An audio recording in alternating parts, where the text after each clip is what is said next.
بسم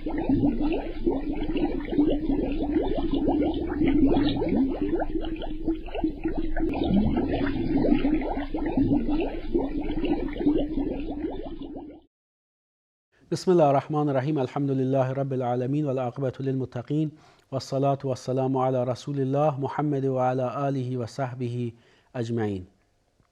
به تبعیت از رسول خدا صلی الله علیه و علی آله و صحبه اجمعین با رویکردی اخلاقی و نبوی بهترین سلام ها رو تقدیم حضور شما بزرگواران میکنم. سلام الله علیکم و رحمته و برکاته. میخوایم خانواده خوشبختی داشته باشیم.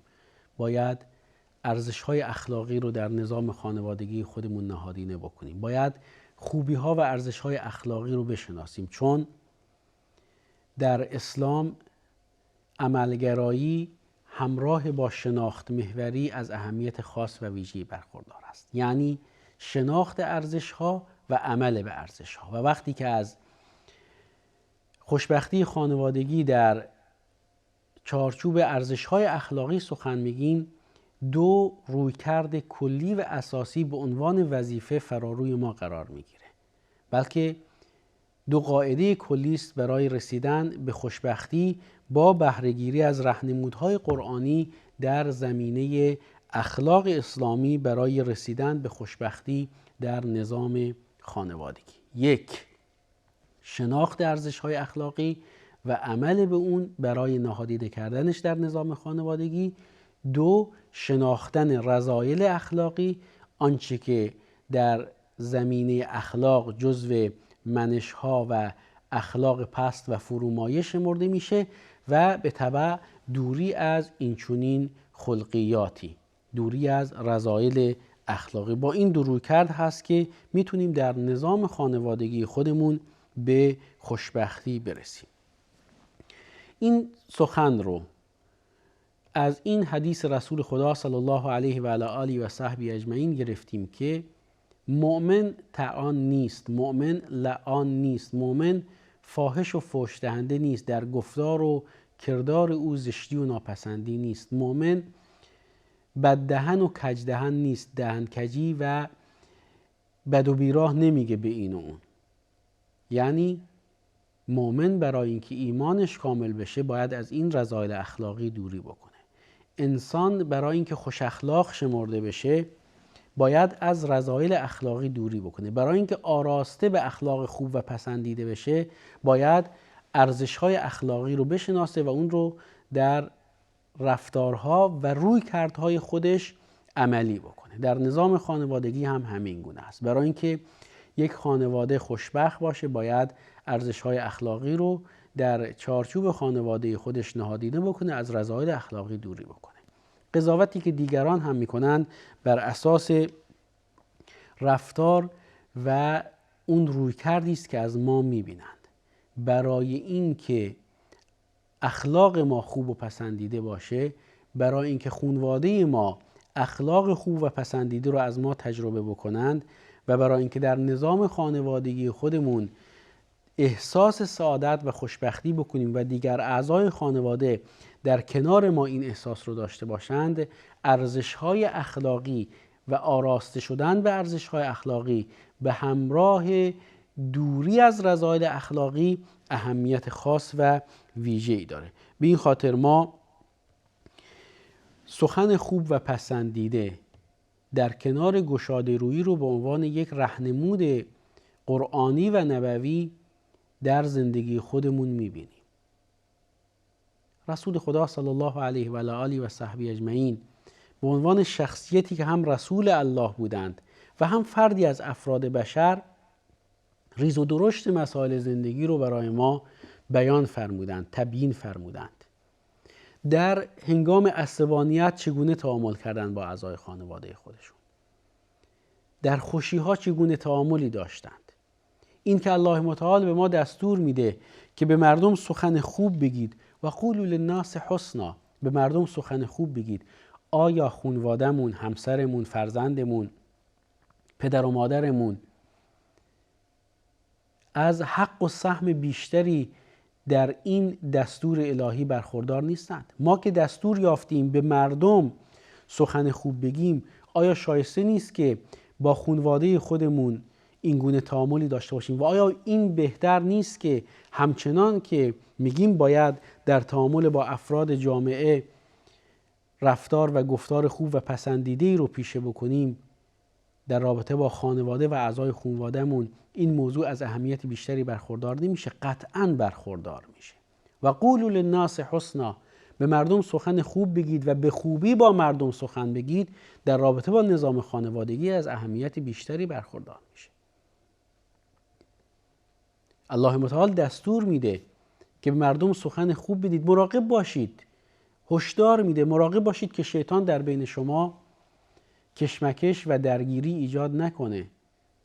در نظام خانوادگی این موضوع از اهمیت بیشتری برخوردار میشه. خانم خانواده بگه خانواده من، پدر من، مادر من اینقدر خوبه و در مقابل نکوهش بکنه پدر و مادر شریک زندگی خودش رو. یا آقای خانواده طعنه بزنه به این که خانم برادرت اینطور هست، خواهرت اینطور هست، اقوام و خویشان تو اینطور هستند. آیا شایسته انسان مسلمان هست که در شماتت، حتی اگر واقعیت داشته باشه، اونطوری که دیگر افراد جامعه رو نباید شماتت بکنه، قطعا خانواده‌اش رو هم نباید شماتت بکنه؟ آیا شایسته انسان مؤمن و مسلمان هست که با این چنین روی کردی با خانواده خودش تعامل بکنه؟ طعنه بزنه به همسر خودش که نزدیکان تو، پدر تو، مادر تو، عزیزان تو این گونه یا آن گونه هستن؟ این شایسته انسان مسلمان نیست. انسان مسلمان، انسان مؤمن، انسانی که به دنبال تبعیت و پیروی از رسول خدا صلی الله علیه و آله و صحبه اجمعین هست، همونطوری که در تعامل با افراد جامعه از رذایل اخلاقی دوری میکنه، از باب اولا در تعامل با اعضای خانواده‌اش و عزیزترین کسان خودش، همسرش، فرزندش، از رذایل اخلاقی دوری میکنه، از طعنه زنی دوری میکنه، چون این صفت و ویژگی انسان مؤمن نیست. در تعامل با همکار خودش باید خوش اخلاق باشه که هست. همکارش میگه فلانی عجب آدم خوش اخلاقی هست، اما خبر نداره که در نظام خانوادگی و در چارچوب خونه خودش بسیار بسیار بد اخلاق هست. به اندک چیزی یا به سبب اندک چیزی یا حتی به سبب یک موضوع بی اهمیت عصبانی میشه، اصطلاحاً از کوره در میره. والکاظمین الغیظ والعافین عن الناس، این ارزش اخلاقی کجا شد؟ کجا رفت؟ چه شد؟ بر این اساس هست که انسان مؤمن ارزش‌های اخلاقی رو در نظام خانوادگی خودش مورد تاکید قرار میده. و این ما رو برمیگردونه به همون حدیثی که پیش از این برش تاکید کردیم که ایمان مؤمنی کامل هست یا کاملتر هست که اخلاق بهتری داره. اون فردی در نظام خانوادگی بیشتر احساس خوشبختی میکنه که از اخلاق بهتری برخوردار است. خوش اخلاقی و گشاده رویی و گذشت از خطاهای دیگر اعضای خانواده، محبت کردن به اونها، احترام متقابل اونها رو جلب میکنه، محبت متقابل اونها رو جلب میکنه، گشاده رویی متقابل اونها رو جلب میکنه. اما در دعوا که نقل و نبات پخش نمیکنن، دعوا میاره، سر و صدا میاره، جنجال میاره و خانواده رو دچار چالش و مشکل میکنه. در خونه‌ای که جنگ و جار و جنجال باشه، اون خانواده روی آرامش رو نمیبینن.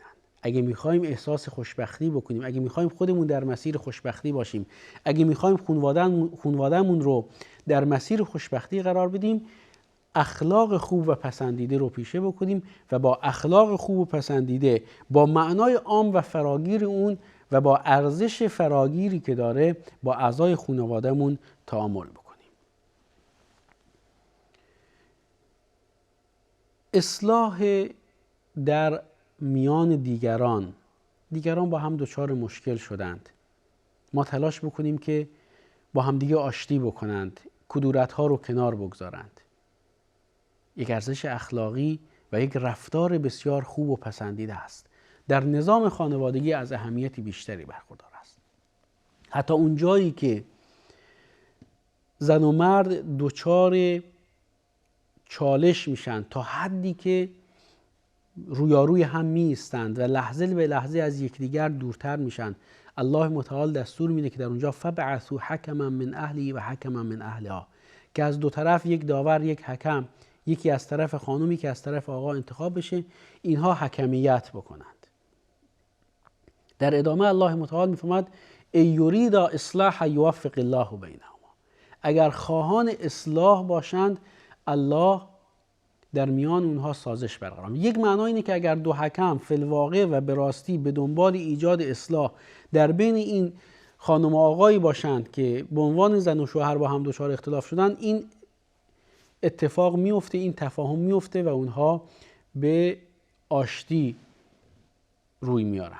یه معنای دیگهش اینه که اگر خود این آقا و خانم به دنبال اصلاح باشند، نقش اثرگذاری که دو عامل یا با عاملیت دو حکم صورت میگیره، تأثیر خودش رو به خواست الله متعال خواهد داشت. به عبارت دیگر اصلاح بین الناس در نظام خانوادگی هم حائز اهمیته، حتی در شرایطی که چالش و مشکل در حد رویارویی دو شریک زندگی به وجود میاد. ای یریدا اصلاح یوفق الله بینهما. چقدر ارزش داره که فردی برای ایجاد صفا و صمیمیت و صلح و سازش در میان دیگران دست به کار بشه.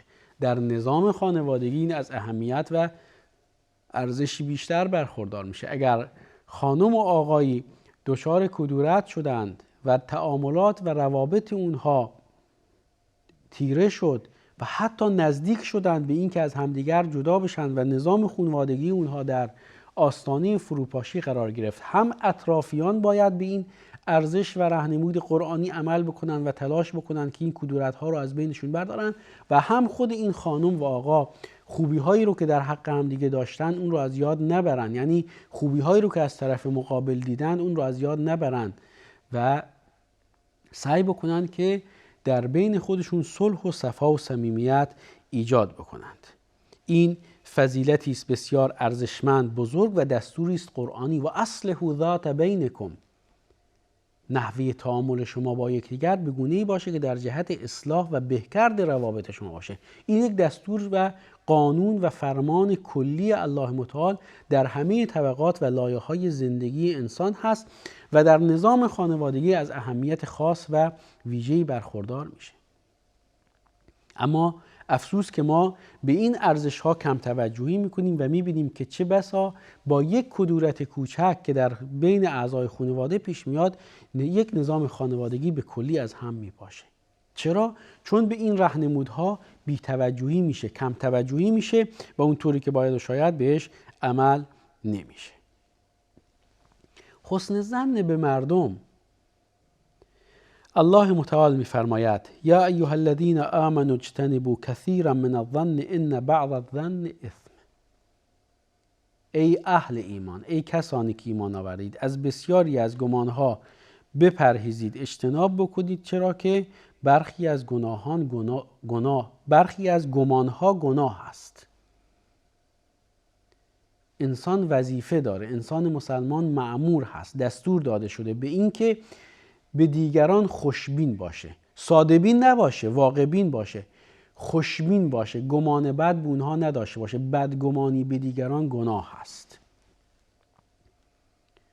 اما اگر فرد با بدگمانی با اعضای خانواده خودش تعامل بکنه، به مرحله وسواس برسه که همسرش ممکنه این خطا یا اون خطا ازش سر بزنه، فرزندش ممکنه این خطا یا اون خطا ازش سر بزنه، یا حتی فلان لغزش از خانواده‌اش سر زد، بعد با بدگمانی تمام و در یک رویکرد آرمانی غیر واقع بینانه به موضوع نگاه بکنه، این موضوع چالش ساز خواهد شد. بدگمانی اعتماد بین اعضای خانواده رو از بین میبره. بدگمانی باعث میشه که نوعی حساسیت و نوعی وسواس در تعامل فرد با سایر افراد خانواده ایجاد بشه. هم این تأثیر رو از جهت تعاملی که با طرف مقابل به عنوان فردی از اعضای خانواده داره و هم در رفتاری که از طرف مقابل در واکنش به این بی‌اعتمادی و بدگمانی دریافت میکنه یا مشاهده میکنه و به یک بی‌اعتمادی دو سویه و نهایتاً دور شدن تدریجی از یکدیگر و ناگهان فروپاشی نظام خانوادگی چه بسا منجر میشه. پس از گمان بد نسبت به دیگران دوری بکنیم، از باب اولا از داشتن گمان بد نسبت به اعضای خانوادهمون بپرهیزیم و بهشون گمان بد نداشته باشیم. نزدیکترین حالت و خصوصی ترین حالت رو فرد با خانواده خودش به ویژه با همسر خودش داره. معنا نداره که وقتی که این چنین رفتارهای خصوصی و خاص و ویژه‌ای با یک دیگر دارند و این چنین علایق و روابطی در میان اونها هست، در زندگی خودشون و در همزیستی با یکدیگر نسبت به هم بی‌اعتماد یا بداعتماد باشن و اعتمادی در بینشون نباشه یا بدگمان باشن به یکدیگر. این بدگمانی بی‌اعتمادی میاره و این بی‌اعتمادی منجر به فروپاشی نظام خانوادگی یا کم کمش وسواس‌هایی خواهد شد که هم خود فرد رو اذیت میکنه و هم شریک زندگی او و دیگر اعضای خانواده رو. صبر و خویشتن‌داری یک ارزش اخلاقی بسیار بسیار مهم و با اهمیت است. 3 نوع هست: صبر و پایداری و استقامت بر طاعت الله متعال، صبر و شکیبایی بر تقدیر یا مصیبتی که بر انسان رفته و صبر و پایداری بر رفتار خوب و پسندیده‌ای که انسان داره. انسان در تعامل با اعضای خانواده‌اش باید صبور باشه، پایدار باشه، ارزش‌های اخلاقی رو به صورتی پایدار در زندگی خودش نهادینه بکنه، ادامه بده اخلاق خوب و پسندیده رو. اگر بدی ازشون دید در برابر بدی اونها صبوری بکنه و صبر و شکیبایی از خودش نشون بده. نهایتاً طعم خوش و شیرین صبر و شکیبایی رو در زندگی خودش خواهد دید و بدین ترتیب با عمل به ارزش‌های اخلاقی، توجه به ارزش‌های اخلاقی و دوری از رذایل اخلاقی به خانواده‌ای سعادتمند دست خواهد یافت. هم خودش در نظام خانوادگیش احساس خوشبختی خواهد کرد و هم دیگر اعضای خانواده‌اش. توفیق از سوی الله متعال هست. بهترین توفیقات رو برای خودم و شما از الله متعال خواهانم. شما رو به او می سپارم که او حافظ و نگهدار و بهترین حافظان است. الله نگهدارتون.